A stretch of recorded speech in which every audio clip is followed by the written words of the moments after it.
Bueno, buenas tardes. La Academia Nacional de Ciencias Morales y Políticas le da la bienvenida a todos los presentes. Finalmente llegó nuestra académica a tiempo. Los aviones nos hicieron sufrir un poco, pero eso es porque viene de Mendoza, como todos ya sabemos. María Gabriela Ábalos, a cuya personalidad y mérito se va a referir nuestra académica de número, María Angélica Geli, ha sido designada por el cuerpo de esta Academia Nacional de Ciencias Morales y Políticas como académica correspondiente por Mendoza. Así que le damos la bienvenida. Continúa la tradición que en esta academia cumplió el doctor Dardo Pérez Guilú.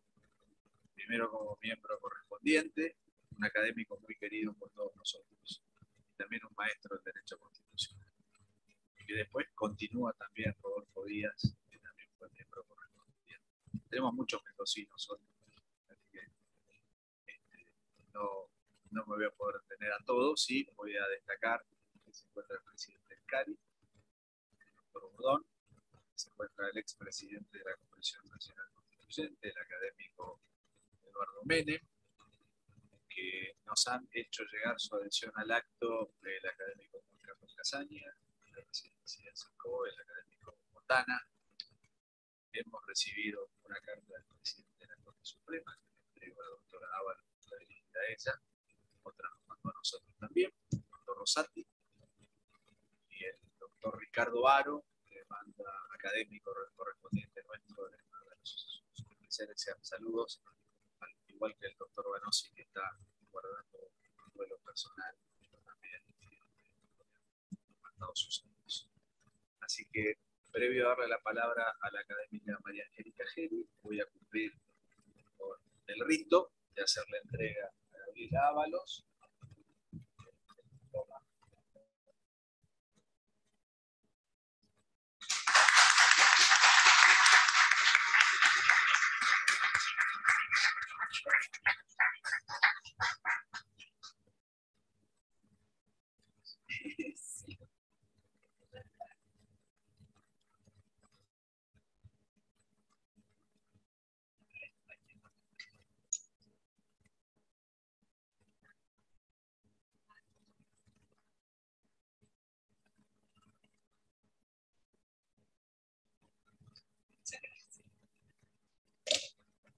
Tiene la palabra la académica María Angélica Geli. Muchas gracias, buenas tardes a todos y a todas. Con el permiso del señor presidente, recibimos hoy en esta Academia Nacional de Ciencias Morales y Políticas, en calidad de miembro correspondiente por la provincia de Mendoza, a la doctora María Gabriela Ábalos. El señor presidente de nuestra institución, que la conoce tanto, la aprecia y valora sus altos méritos, celebró su designación, que fue propuesta por los miembros de número académicos Natalio Botana, Rodolfo Díaz, Jorge Banossi y Juan Sola. Ella ha tenido la deferencia y la generosidad de encomendarme su presentación. Lo considero un privilegio. La académica Ábalos es una estudiosa cabal. Su compromiso con el aprendizaje del derecho, serio y profundo, se ha mantenido e incrementado a lo largo del tiempo. Recibió el título de abogada en la Facultad de Ciencias Jurídicas y Sociales de la Universidad de Mendoza el 12 de diciembre de 1990, con el más alto promedio de su promoción, 9.62. Por mérito estudiantil, recibió en el año 1989 el honor de portar la bandera nacional en esa institución. Recalco, por mérito personal, que es como se deben obtener las honras en nuestro país y supongo en todos los países del mundo. Obtuvo el título de doctora en Ciencias Jurídicas y Sociales, otorgado por la Facultad de Ciencias Jurídicas y Sociales de la Universidad de Mendoza el 13 de octubre de 2004. con calificación sobresaliente y recomendación de publicación de la tesis presentada. Mereció además la mención Tesis Sobresaliente 2005, premio otorgado por la Academia Nacional de Derecho y Ciencias Sociales de Córdoba. Este año de 2023 cumplirá 30 años de egresada en Derecho. Por 10 años ejerció la abogacía y siguió formándose en la universidad. Dan cuenta de ello los posgrados que realizó, el último en 2018. Destaco entre todos ellos el posgrado en la especialización de Derecho Constitucional en los sextos cursos de posgrado de Derecho, Política y Criminología, organizados por la Universidad de Salamanca, la Dirección de Cursos Extraordinarios y el Instituto de Estudios de Iberoamérica y Portugal en 1999. La especialización en Magistratura y Gestión Judicial por las Facultades de Ciencias Jurídicas y Sociales de la Universidad de Mendoza y de Derecho de la Universidad Nacional de Cuyo, en asocio con la Suprema Corte de Justicia de Mendoza en 2008. Y el título de Magíster en Magistratura y Gestión Judicial, obtenido en 2011 por las Facultades de Ciencias Jurídicas y Sociales de la Universidad de Mendoza y de Derecho de la Universidad Nacional de Cuyo, en asocio también con la Suprema Corte de Justicia de Mendoza, ciclo lectivo 2006-2007. Su temprana vocación docente y de investigación se inició en la cátedra del doctor Dardo Pérez Guilú y en el Instituto Argentino de Estudios Constitucionales y Políticos dirigidos por él. En este instituto, en el que se favorecieron los debates vigorosos y plurales, y a veces ríspidos, se formó junto a destacados juristas mendocinos. Menciono por todos ellos a la recordada y querida doctora María Cecilia Castorini de Tarquini, que nos recibió en su casa en una de las reuniones que tuvimos, tempranamente fallecida la doctora Tarquini. La académica Ábalos cita siempre en justicia y reconocimiento a esta profesora por la valía que ha demostrado en sus escritos y que tanto contribuyó al desarrollo de los estudios sobre federalismo. Esta sólida formación de la doctora Ábalos, la especialización en docencia universitaria, título de posgrado otorgado por la Universidad Nacional de Cuyo, año 2003, y su calidad docente probada en innumerables cursos de grado, posgrado y doctorado, dictados en el país, tantas provincias y ciudades recorridas, doy fe de ello, y en el exterior, tal como por ejemplo en Estados Unidos y en Chile, dan sobrados fundamentos para el cargo de profesora titular de Derecho Constitucional que obtuvo en la Facultad de Derecho, Universidad Nacional de Cuyo, de profesora titular de Derecho Constitucional y Derecho Público Provincial y Municipal en la Facultad de Ciencias Jurídicas y Sociales, Universidad de Mendoza. Actividad constante que se complementa con la tarea compleja y demandante, en ocasiones muy ingrata, de ser jurado de tesis de graduación y doctorado. Honra la judicatura como magistrada del Tribunal de Gestión Judicial asociada en lo tributario de Mendoza. Y es una muy destacada publicista. En su calidad de constitucionalista ha abordado temas de esa especialidad: acciones positivas y cupo femenino, ambiente y minería, el problema del agua, tan caro para la provincia de Mendoza, el habeas data en el ámbito provincial, el diálogo jurisprudencial y el valor del precedente. En todos los casos con criterio reflexivo, fundado y también creativo, porque el derecho se construye y se modifica con el aporte doctrinario elaborado con fundamento y racionalidad.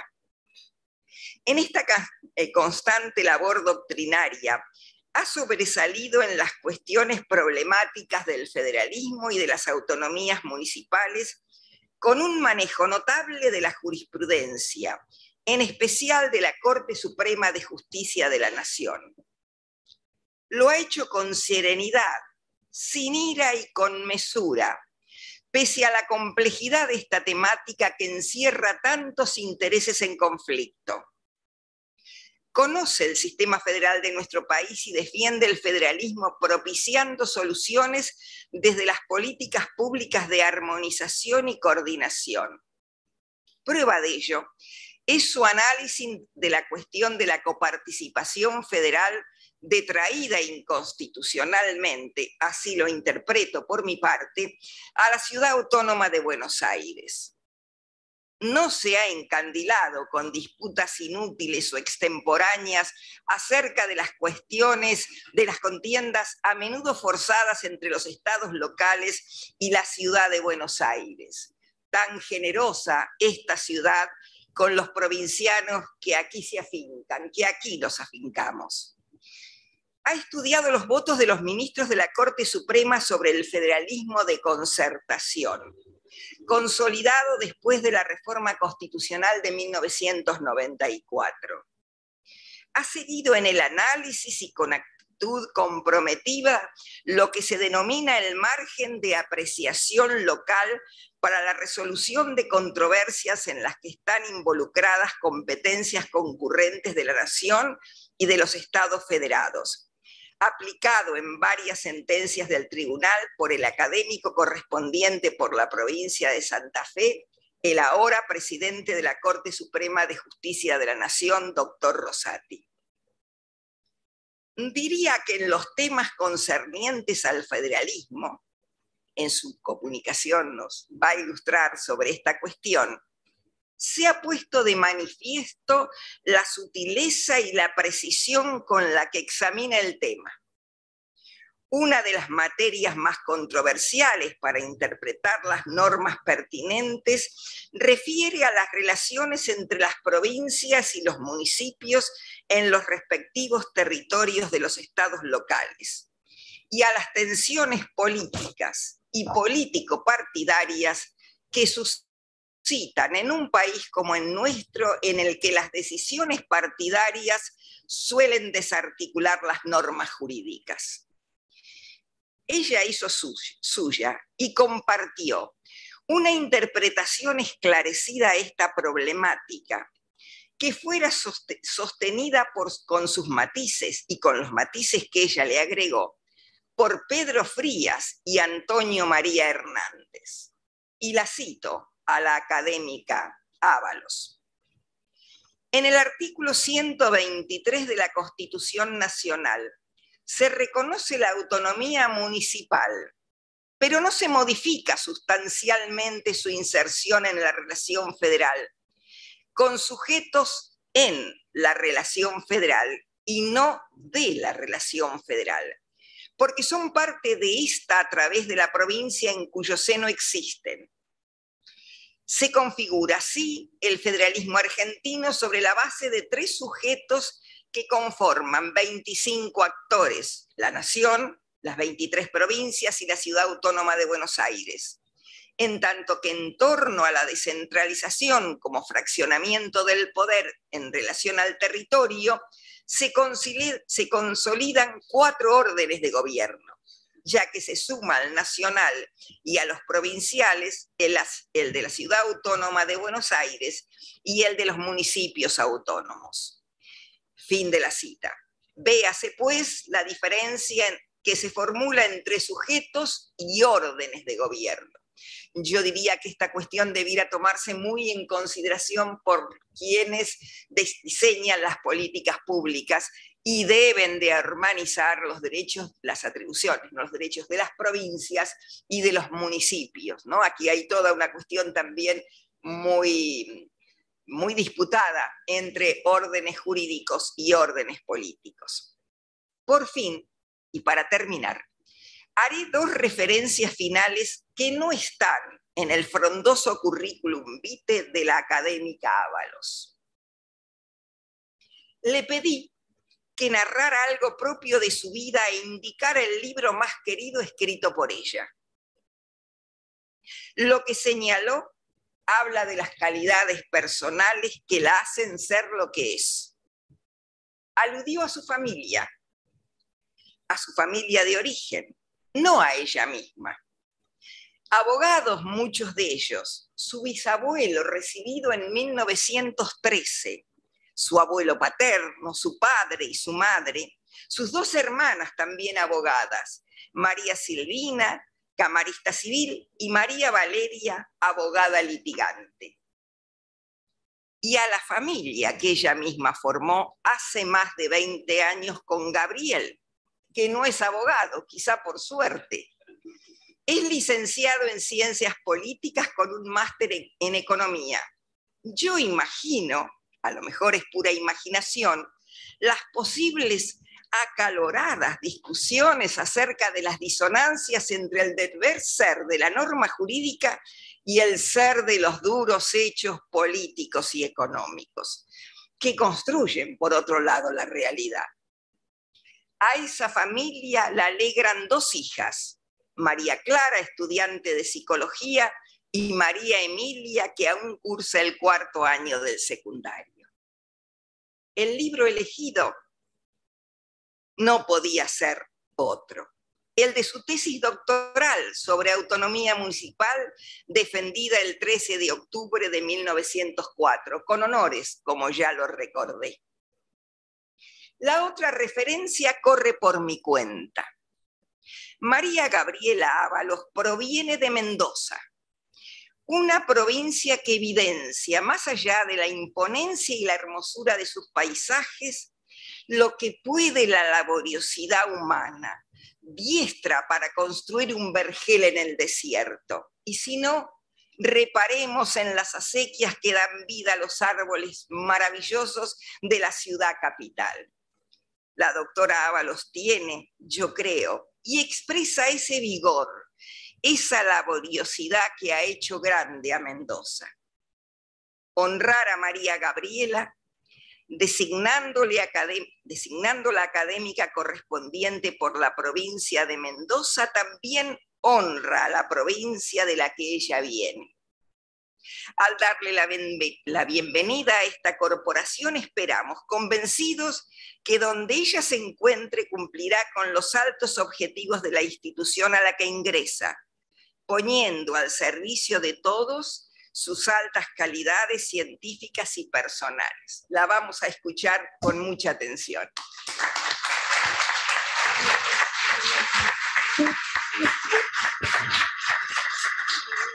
Muchas gracias. Bueno, muy buenas tardes. Realmente muy emocionada de estar esta tarde aquí. Procederé a cumplir con el protocolo que manda la lectura de la incorporación, empezando con los agradecimientos al señor presidente, a los señores miembros de esta academia que me ha honrado con la posibilidad de pertenecer a la misma, a quienes están presentes aquí acompañándome desde los distintos ámbitos en los cuales hemos trabado vinculaciones desde hace varias décadas. Quiero, bueno, en primer término, el agradecimiento a esta prestigiosa académica, especialmente mi agradecimiento a las generosísimas palabras de María Angélica por bueno, haberse tomado el trabajo de pensar y de buscar en este armado del rosario de antecedentes las mejores consideraciones como lo ha hecho. Quiero rendir especial tributo a mi querido maestro, Adardo Pérez Gilú, que fue miembro de número de esta academia, y con él al Instituto Argentino de Estudios Constitucionales y Políticos, uno de cuyos miembros fundadores, Juan Fernando Segovia, es actualmente miembro académico correspondiente. Y en el agradecimiento a Dardo y al Instituto, especialmente honrar a todos aquellos que lo integran, que lo integraron, como la doctora María Celia Castorina de Tarquini, porque gracias a todo ese entramado es que puedo estar hoy aquí, gracias a ellos, la formación y los aportes que hicieron para conmigo. Por supuesto, el agradecimiento final a la familia, a los amigos, a los colegas, a los estudiantes que diariamente van contribuyendo a mi formación Y de alguna manera el ingreso a esta academia implica para mí la esperanza de continuar profundizando estudios, investigaciones, formación. Para mí el desafío de este ingreso implica el crecimiento que exige esta academia de mi parte. Ahora sí, la lectura de mi incorporación, que sin perjuicio de cumplir con esta formalidad, no va a evitar que les transmita la pasión que siento por estos temas. La elección de temas de federalismo, de público provincial, de municipal, como bien lo relató María Angélica, forma parte de mi ADN en términos de formación profesional, académica y docente desde hace más de 3 décadas. Cada Estado federal, con sus características propias, sus distintos orígenes, configura un fenómeno sociopolítico único y variable que también describía Carl Friedrich en términos de tanto federalismos como Estados federales. Y el caso del federalismo argentino no escapa a esa lógica. Hunde sus raíces en específicas condiciones políticas, económicas, geográficas, culturales, religiosas, que van conformando un tejido relacional de gran originalidad. En la conformación de los múltiples factores de este federalismo, claramente me interesa focalizar los aspectos que tienen que ver con su dinamismo, el federalismo como proceso dúctil y cambiante que permite ocuparnos del tema del federalismo en esta incorporación. Como forma de Estado es adoptada y adaptada por el texto constitucional, configurando su particular régimen político, plasmando un federalismo con contornos locales que va mutando desde 1853, 1860, pasando por el convulsionado siglo XX, reforma constitucional de 1994 y en este proceso transformador la posibilidad de seguir evaluando en el siglo XXI la conformación del mismo. Por ello es que, cumpliendo 170 años de la sanción de la Constitución, me atrevo a reflexionar en términos de desafíos para el siglo XXI, utilizando el término desafío con su significado de reto, de provocación, porque de alguna manera los diagnósticos, algunas veces poco halagüeños del federalismo argentino, tienen que interpelarnos a buscar y aportar soluciones creativas, valientes, realistas frente a esa situación diagnóstica. Por ello es que en el abordaje, en los minutos asignados, especialmente voy a dejar de lado la temática del federalismo fiscal, que de por sí solo daría pie a toda una presentación puntual. Y me voy a detener en 2 aspectos claves, en mi opinión, para esta presentación. El primer desafío en relación con el principio de complementariedad, es decir, analizar de qué manera los tradicionales principios que informan el federalismo de subsidiariedad, solidaridad, buena fe federal, se encuentran ahora enriquecidos por la complementariedad a partir de su introducción en la reforma del 94. Y en esta línea, el segundo aspecto íntimamente relacionado, la configuración del margen de apreciación local, la configuración de una forma de complementariedad a partir de este margen. En este abordaje quiero detenerme en importantes contribuciones doctrinarias, muchas de ellas de la mano de académicos de número de esta corporación, pero además voy a alumbrar esas interpretaciones con precedentes de la Corte Federal Argentina. Y a modo de cierre, voy a terminar con consideraciones sobre Mendoza, sobre su margen de apreciación local y sobre lo que Mendoza puede aportar en términos de estos desafíos federales. De esta manera, en el abordaje del federalismo argentino, las palabras de Sorraquín Becú siempre me emocionan puntualmente, cuando dice que el federalismo nace en la entraña del pueblo argentino y que constituye un fenómeno tan complejo como la vida misma, con sus matices y sus desequilibrios.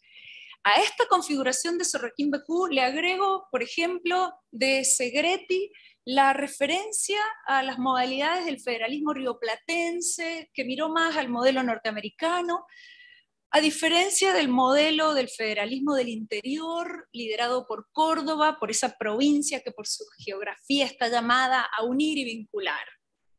Y en esto Alberdi claramente advertía que el problema más difícil que presentaba la organización política de la República Argentina consistía en determinar cuál sería la base más conveniente para el arreglo de su gobierno central.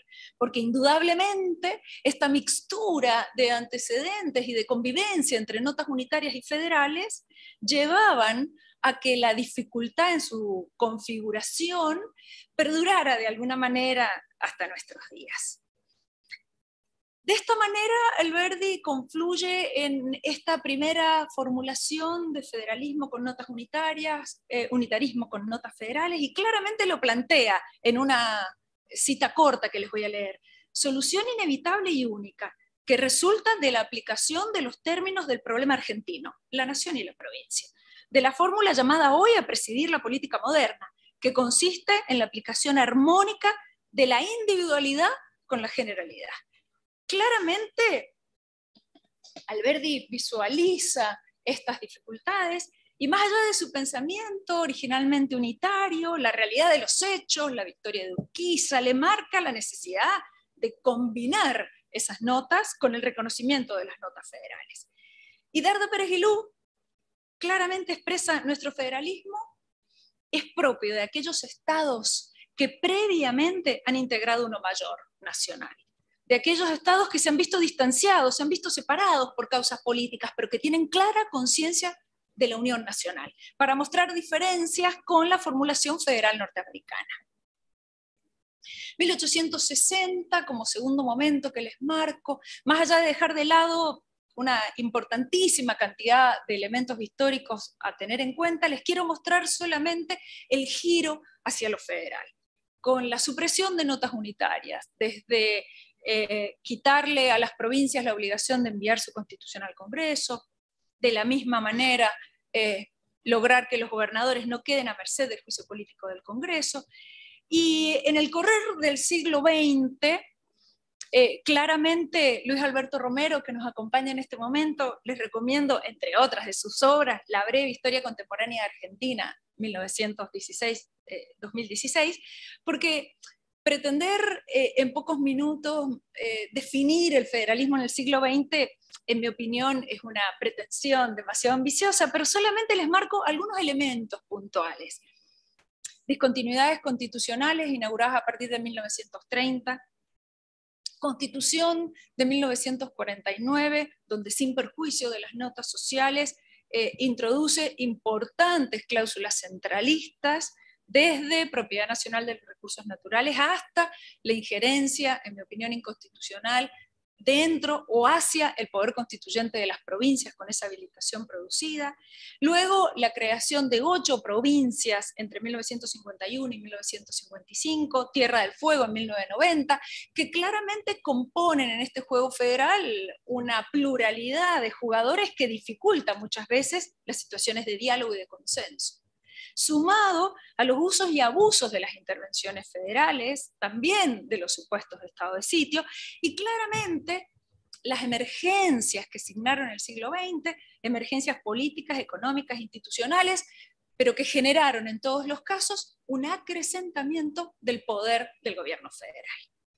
Esto hace que este siglo XX arroje estas sombras, pero que igualmente nos permiten ver algunas luces. Por ejemplo, en materia de federalismo, de concertación, el uso, en ejemplos puntuales que les voy a traer, de los modelos de concertación o de consenso, como por ejemplo 1960, Santa Fe Entre Ríos, construcción del túnel subfluvial, o bien la creación del Consejo Federal de Inversiones, 1955, la Comisión Federal de Impuestos, como muestras de búsqueda de consenso y de acuerdo. Pero claro, la balanza parece no inclinarse a favor del federalismo. Y me remito, cito y coincido con las palabras de nuestro presidente cuando Alberto Balavía plantea que a estas consideraciones efectuadas, intervenciones federales, estado de sitio, emergencias, claramente hay rasgos de nuestro sistema institucional que contribuyen a ese centralismo, como el carácter hegemónico de nuestro modelo presidencialista, el carácter nacional principalmente de los partidos políticos en Argentina, además de las otras consideraciones efectuadas. De esta manera, el retorno a la legalidad institucional, 1983, 40 años que estamos festejando, claramente trae la esperanza en términos de superación de estos diagnósticos no siempre valiosos del federalismo argentino. Y en materia provincial, son las provincias argentinas las que inician un movimiento reformador de sus constituciones provinciales, donde claramente incorporan nuevos derechos y garantías, derechos de tercera generación, mecanismos de democracia semidirecta, aunque también estas provincias fueron, en mi opinión, demasiado generosas con las habilitaciones a las reelecciones de sus poderes ejecutivos, que de alguna manera opacan esos movimientos constituyentes provinciales. Así se arriba la reforma constitucional de 1994, que cosechó, a poco de ver la luz, voces críticas u opiniones encontradas, como por ejemplo del académico Vanossi. Y este nuevo texto, en la materia que nos interesa en esta presentación, claramente, por un lado, profundiza la descentralización del poder en el territorio con la incorporación de la autonomía de la Ciudad de Buenos Aires y luego, de cara al interior de cada provincia, con la exigencia del reconocimiento de la autonomía municipal, es decir, la profundización de la descentralización del poder en cada provincia. Y en materia de competencias, claramente la regla del artículo 121 se mantiene en términos de provincias conservando atribuciones no delegadas, por lo que la reforma constitucional de 1994 viene, en mi opinión, a visibilizar nuevas competencias en cabeza de las provincias. Las visibiliza, no las otorga por el mismo principio de conservación de las mismas. Y se engrosan las atribuciones en materia de concurrencia, por ejemplo, la nueva cláusula del progreso, las habilitaciones a las provincias en términos de suscripción de convenios internacionales, la creación de regiones, propiedad originaria de los recursos naturales, jurisdicción provincial y municipal en los establecimientos de utilidad nacional, legislación complementaria en materia de pueblos indígenas, participación provincial en organismos, asociaciones de usuarios y consumidores, y en materia tributaria puntualmente contribuciones indirectas internas. Dejo de lado el tema fiscal. Lo que caracteriza estas atribuciones es claramente el refuerzo de la concurrencia en términos de cogestión, incorporando ya no solamente en la mesa de negociación a la nación y a las provincias, sino a la Ciudad de Buenos Aires con su régimen de gobierno autónomo. También se visualiza en la reforma del 94 la conformación de la única ley convenio prevista constitucionalmente, que es la de coparticipación, donde solamente quiero agregar, si bien no es el tema puntual, una interpretación puntual para tratar de viabilizar su concreción. Y uno de los escollos muy importantes para la sanción de esta norma es el arribo a las mayorías en términos de unanimidad que se pregona.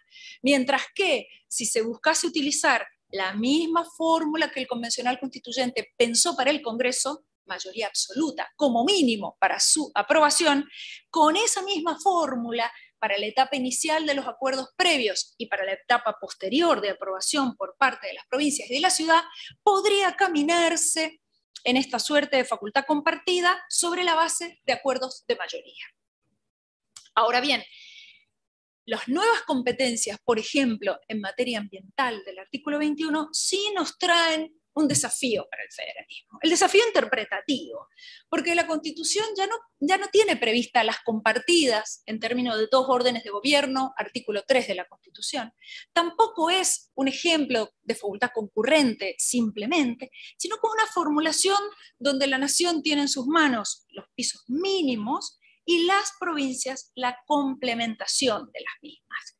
Y en esa actividad complementaria me atrevo a sumar la atribución del artículo 75, inciso 19, en el tercer párrafo, cuando el Congreso tiene en sus manos la potestad de sancionar la ley general y de base en materia de educación. Y la misma Constitución le recuerda al Congreso que es sobre la base del respeto a las particularidades provinciales y locales. Leo en esta formulación la atribución provincial, educación primaria, la ley general como presupuesto mínimo en manos del Congreso y el respeto a las particularidades en la complementación. En la interpretación de las facultades he elegido un fallo de la Corte, el caso Cava contra Estado Nacional del 4 de mayo del 2021. Lo he elegido especialmente porque en este fallo los distintos miembros de la Corte remiten y citan los propios precedentes del tribunal. De ahí que se puede armar un riquísimo rompecabezas con todas las posiciones y a su vez sus precedentes. He seleccionado como 20 puntos de este fallo, no me voy a referir a todos, solamente algunas pinceladas de este fallo. El federalismo como sistema cultural de convivencia. Convivencia que nos lleva a pensar en el consenso, en el acuerdo y en las formulaciones de mayorías y minorías. Federalismo sobre la base de coordinación de esfuerzos, de distribución de funciones. Federalismo con principio de lealtad o de buena fe federal. Coordinación, concentración recíproca. Diálogo constructivo entre nación y provincia. Interpretación restrictiva de potestades delegadas a la nación. Interpretación en favor de las provincias en términos de ser las que detentan en principio la mayor cantidad de atribuciones, y una serie de puntos más que lo dejo para una lectura posterior. En este marco, entonces, el desafío para el federalismo en términos de complementariedad supone, en mi opinión, una relectura del ejercicio competencial. De la mano, por supuesto, de los principios de subsidiariedad, de lealtad federal, de solidaridad, manifestados en distintos fallos y también en las interpretaciones doctrinarias. Pero me quiero detener en el principio de complementariedad como un principio que aglutina a los anteriores y que a su vez tiene como base las particularidades locales. Bien decía otro miembro de esta academia y maestro, Germán Villar Campos, bien decía que podemos hablar de una complementariedad maximizadora, es decir, sobre la base de una construcción de las provincias que mejore y que aumente esos pisos mínimos. De forma tal, y aquí una cita a la querida académica María Angélica. María Angélica también cita en materia de complementariedad lo que supone tener claro que hay necesidades y problemas comunes en todo el país, pero luego cada región requiere protección y soluciones especiales y propias, y cada jurisdicción local es la que mejor conoce de qué se trata responsablemente el ejercicio y la gestión de esas necesidades puntuales.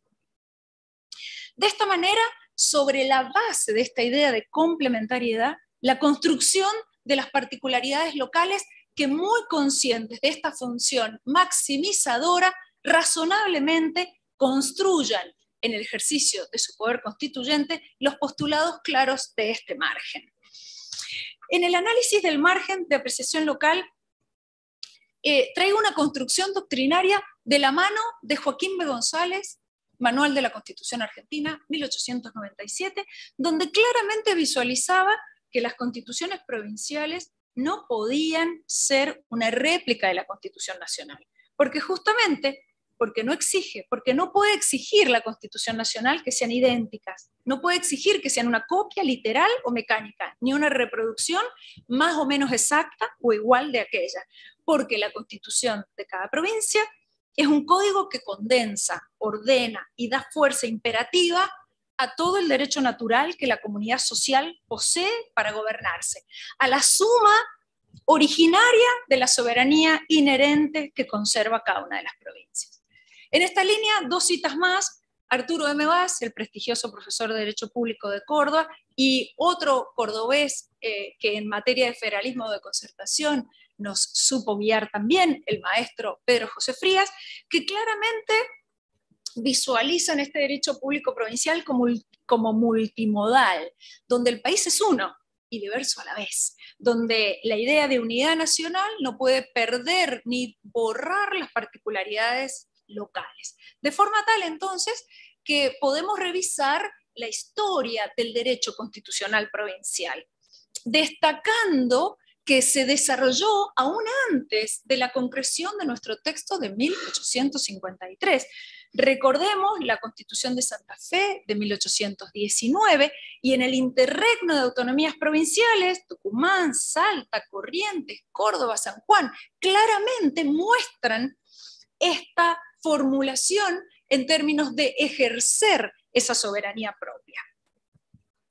Y la interpretación que además podemos aportarle con el correr del constitucionalismo provincial, porque esto se sigue repitiendo.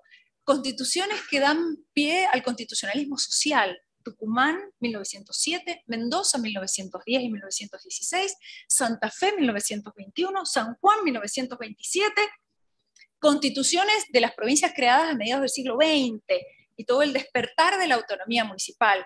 Y luego el movimiento constituyente provincial a partir del retorno a la legalidad institucional, que fuera de esas consideraciones críticas, en mi opinión, en torno a las reelecciones de los gobernadores, sí fueron pioneras en el reconocimiento de instituciones de derechos que luego servirían de base a la Constitución Nacional.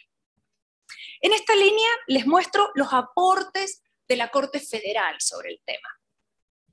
He elegido puntualmente 10 fallos de la Corte, tampoco me voy a detener en los 10, pero les muestro que han sido 10 fallos donde busqué de fines del siglo XIX, principios del siglo XX, hasta nuestros días, y en cada fallo marqué la integración de la Corte, el presidente que lo designó o los designó, y luego la formulación ideológica de la Corte de ese momento. Les cito solamente algunos ejemplos. 1869, la primera Corte, la Corte designada por Mitre y por Sarmiento. El caso Luis Rezoagli contra Provincia de Corrientes, tema potestades tributarias provinciales y formulación clara de la Corte en términos de las provincias tienen derecho a regirse por sus propias instituciones, elegir a sus gobernadores y de alguna manera consagrar, vuelve a citarse la soberanía absoluta en todo lo relativo a los poderes no delegados. Segundo caso, Bressani, 1937, Corte designada por el presidente Alvear y por el presidente Justo, también impuestos provinciales, poder tributario. La Corte refiere a una frase de la jurisprudencia norteamericana. Texas contra White, 1869, la frase: la Constitución no ha querido hacer un solo país para un solo pueblo, no se ha propuesto hacer una nación centralizada, sino que se funda en estados indestructibles. Y agrega que los constituyentes, actores y testigos de la Constitución de 1853 establecieron una unidad, pero no por supresión de las provincias, sino por conciliación de la extrema diversidad de situaciones, riquezas, población, destino, en ese momento, de los estados existentes, de las provincias existentes en ese momento. Paso por alto fallos de la década ya democrática, el caso Bruno de 1988, la Corte de Alfonsín, el caso Partido Justicialista contra Provincia de Santa Fe, 1994, ya la Corte ampliada de los 9 miembros. Este caso es muy caro a Mendoza porque se refiere a la cláusula de la Constitución de Santa Fe, que igual que la mendocina, prohíbe la reelección inmediata del gobernador, y la Corte Federal convalida el ejercicio de esa potestad provincial en términos de reglar la reelección con esos límites. Sigo, 2013, Confederación Indígena de Neuquén contra Provincia de Neuquén, convalidando la potestad de las provincias para reglamentar y reconocer. La Corte aquí hace referencia a estándares por encima de la regulación que la nación tenga en materia de pueblos originarios. Fines del 2017, 2 fallos muy importantes: Federación Argentina de la Magistratura contra Provincia de Salta, duración de los jueces de la Corte, pero me voy a detener en el caso Castillo contra la Provincia de Salta, diciembre del 2017, porque el juez Rosati introduce en este fallo, por primera vez en el relevamiento que he hecho, la denominación de margen de apreciación local, defendiendo que la elección salteña en materia de educación religiosa en escuelas primarias públicas expresa un margen de apreciación nacional que no confronta justamente con el artículo 5, que forma parte de la implementación de la competencia educativa de la provincia, sin prejuicio del análisis puntual de la reglamentación. Últimos fallos: Unión Cívica Radical contra Santa Cruz, 2018, ley de lemas, y dos últimos casos que me detengo minutos, el caso Xi contra Municipalidad de Arroyito en relación al margen de apreciación municipal, y el último, que tiene que ver con mi provincia, donde se discutía dos celebraciones religiosas de mi provincia, Patrón Santiago y la Virgen del Carmen de Cuyo, y cómo la Corte resuelve en este caso teniendo en cuenta las particularidades de mi provincia, claramente mostrando que en una provincia cuya constitución vigente es una constitución con notas de laicidad muy importantes, educación pública laica, dice la Constitución de Mendoza, es compatible con el margen de apreciación local una formulación de celebraciones con una raíz histórica que marca la diferencia por encima de la cuestión religiosa. Fíjense que en estos casos he querido, de alguna manera, poder estructurar lo que implica este espacio propio de las provincias para traducir en ese espacio sus propias particularidades, como dice la Corte, identidad cultural, como dice la Corte, tradiciones, costumbres, que no se trasladan de una provincia a la otra, sino que marcan puntualmente en cada una de ellas, y mostrar también el rol de la Corte Federal al interpretar el texto y configurar también este margen. Y ahora sí, en el final, quiero mostrar este margen de apreciación local en Mendoza y la construcción mendocina en este desafío para el federalismo.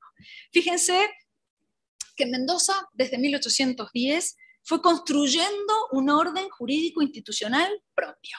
Bien dice Dardo Pérez Guilú que Mendoza nunca renunció a los principios de la Revolución de Mayo: reconocer los derechos naturales, asegurar el control del poder y garantizar la estabilidad mediante el dictado de una norma suprema que acate el estado de legalidad. Y así, durante la década, o durante las décadas de autonomías provinciales, 1820 a 1853, Mendoza no estructuró una constitución como texto único, pero sí se supo dar leyes, decretos, resoluciones con dos principios claros, dice Dardo: libertad y gobierno, de forma tal de configurar un régimen republicano de control de poderes para protegerse contra el abuso, pero también, dice Dardo Pérez Guilú, de acuerdo a la vieja herencia española y patria, consolidar un gobierno que gobierne. Y de esta forma se fue estructurando en la provincia de Mendoza una conformación que también fue federal, porque rechazamos la Constitución de 1826 en un claro sostenimiento de los principios federales. Promulgada la Constitución de 1853, Mendoza fue la primera provincia argentina que envió su Constitución al Congreso y fue ejemplo para varias provincias del oeste y del norte argentino. Ya en el siglo XX, la Constitución mendocina de 1910 primero y luego de 1916, que nos rige, incorporan notas sociales, adelantándose a la Constitución de Querétaro del 17 y de Weimar del 19, en una clara muestra de esta producción complementaria del derecho público provincial. Años después, 1939, Mendoza hizo presente a la región en la cultura nacional, con la Universidad Nacional de Cuyo, de la mano de un académico de esta corporación, el académico Edmundo Correas. Y dos décadas después, 1959, hizo lo propio con la Universidad de Mendoza, dándole a la provincia la primera facultad de Derecho, de la mano de otro académico de esta corporación, Emilio Descote. Y fíjense que bajo el influjo cultural y académico de estas instituciones, dos aspectos a destacar de la Constitución que nos rige de 1916. Uno, la participación ciudadana que claramente se visualiza cada vez que hay un intento de reforma constitucional, con una consulta popular vinculante en cualquiera de los dos mecanismos de reforma. Y por otro lado, la limitación a las reelecciones de los ejecutivos provinciales, que recién en esta década llegó a los ejecutivos municipales con algunos conflictos en el medio, sumado a la cláusula del nepotismo. Es decir, el Poder Ejecutivo Provincial tiene una cláusula que evita la posibilidad del nepotismo en Mendoza. Pero claro, también tiene una sombra muy importante el texto constitucional mendocino, que es el no haber reconocido la autonomía institucional en el ámbito institucional desde el 94 a la fecha. Y ahora sí termino. esta reseña institucional y estos aportes del derecho mendocino al federalismo tienen que ver, en mi opinión, con la semblanza magistral que hace Dardo Pérez Guilú de la persona que nace o que vive en Mendoza. Y seguramente el académico Díaz coincidirá con estas apreciaciones. ¿Qué dice Dardo? La persona que nace en Mendoza o que vive, en el caso del licenciado Bordón, fundamentalmente se muestra con tesón, se muestra empírico, confía en su prudencia para resolver toda clase de problemas y sujeta su conducta a grandes principios guiadores. Pero siempre rehúye de los extremos, ni lo exageradamente ideológico ni lo exageradamente reglamentarista. Su pragmatismo lo abre permanentemente al cambio, sin desechar el pasado. Avanza sin sobresaltos, confiando en que, no siendo nunca demasiado revolucionario, puede desarrollar seguro su accionar para afirmar el futuro que crea cotidianamente. Y esto se une a la clara conciencia que tiene la persona que nace en Mendoza, que el meridiano de la nación también pasa por las tierras mendocinas. Y el engrandecimiento de la necesita también de nuestro aporte. Muchas gracias.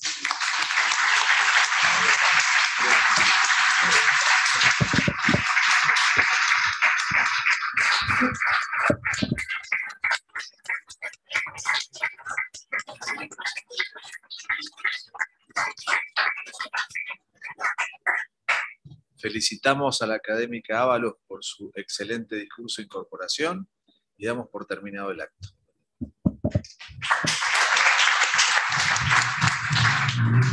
Muy bien, gracias. Oh, gracias. Muchas gracias.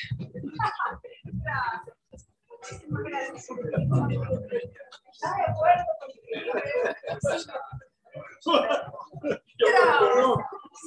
no, soy también. Muchas gracias.